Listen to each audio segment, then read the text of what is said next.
C'est une langue de bitume sur l'océan Indien. Un viaduc et bientôt une digue où passera la NRL, la nouvelle route du littoral. Coût total 2 milliards d'euros, des travaux monumentaux qui tournent aujourd'hui au ralenti.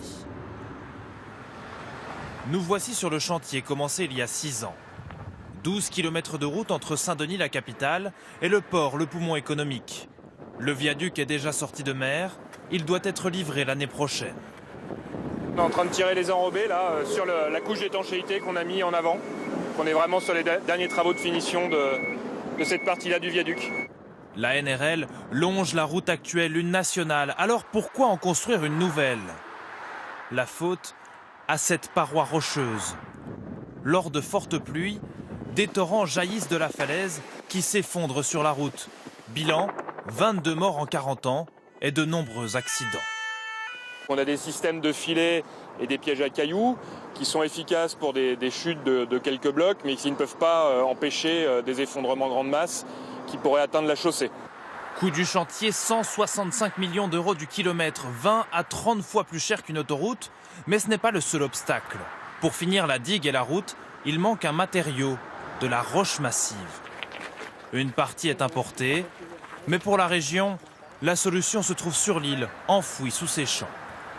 C'est le site où doit normalement se faire la carrière de la ravine du Trou, la carrière de Bois Blanc.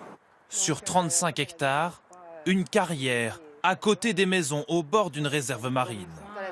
Les habitants s'y opposent. Ils ont déposé un recours et gagné en justice.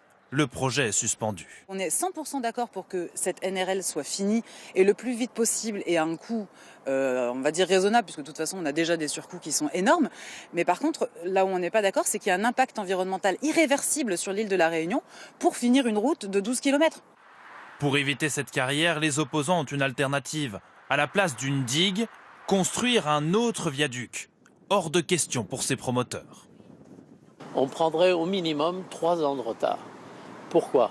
Parce qu'il faudrait recommencer toute la chaîne des autorisations administratives et notamment de repasser par une déclaration d'utilité publique. Et ça coûterait plus cher.